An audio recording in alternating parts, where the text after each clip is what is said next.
Thank you for tuning in on today's short video about the House of Commons and why it is more important than you might think. Before the House of Commons or the House of Lords, there was just the king and his barons. The king could call them whenever he wanted, but he didn't count on them becoming powerful. In order to prevent a civil war caused by his barons, King John sealed the Magna Carta, which forced him to obey the law and set up an advisory council of 25 men. 50 years later, Simon de Montfort rebelled against Henry III and for the first time invited representatives of the town together with the Knights of the Shires to his 1265 parliament. These citizens met separately from the nobility and evolved to form the House of Commons in 1332. So now there are two houses, the House of Commons and the House of Lords. Due to increasing rights of the people, the king and nobility became less powerful, causing the power to eventually swing over to the commons. In 1512, a huge fire consumed Westminster Palace. Henry VII moved out, and once rebuilt, it became Parliament's home. The Parliament still works from Westminster today and has three parts: the House of Commons, the House of Lords, and the monarchy. Members of the House of Commons are elected by the people. Every 5 years, people are able to elect representatives to run the country on their behalf, taking a big part on running the country.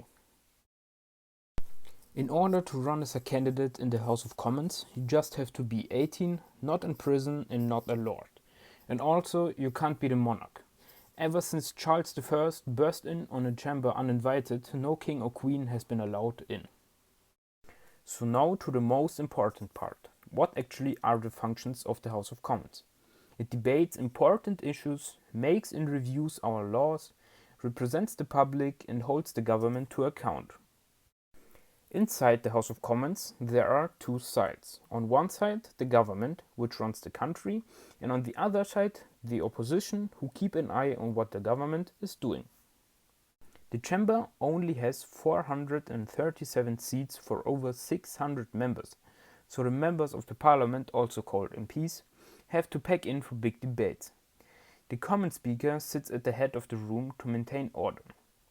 The Prime Minister leads the government and appoints ministers to form a cabinet. You'll see them on the front bench.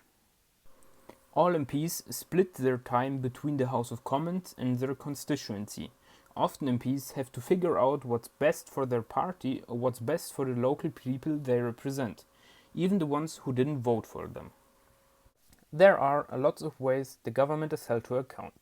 Every week, for half an hour, the Prime Minister comes to the House of Commons to answer questions from MPs. It's the most dramatic debate in the House of Commons, so it also gets the most viewers tuning in. But it's not just a big pressure for the Prime Minister, because MPs get the chance to question ministers from all government departments. And then there are select committees, where MPs spend a lot of time reviewing the policies and spending of the government. This is called scrutiny. They speak to experts and the public to understand how laws affect our everyday lives. This work helps the government shape their policies. Also, whenever the government wants to raise taxes, the House of Commons has to agree. They review any proposed bill before they vote. So, as you can see, the House of Commons takes a very important place in the political system of the UK. It is debating important issues, making laws, holding government to account, and most importantly, allowing MPs to represent the public. So what do you think of the House of Commons now?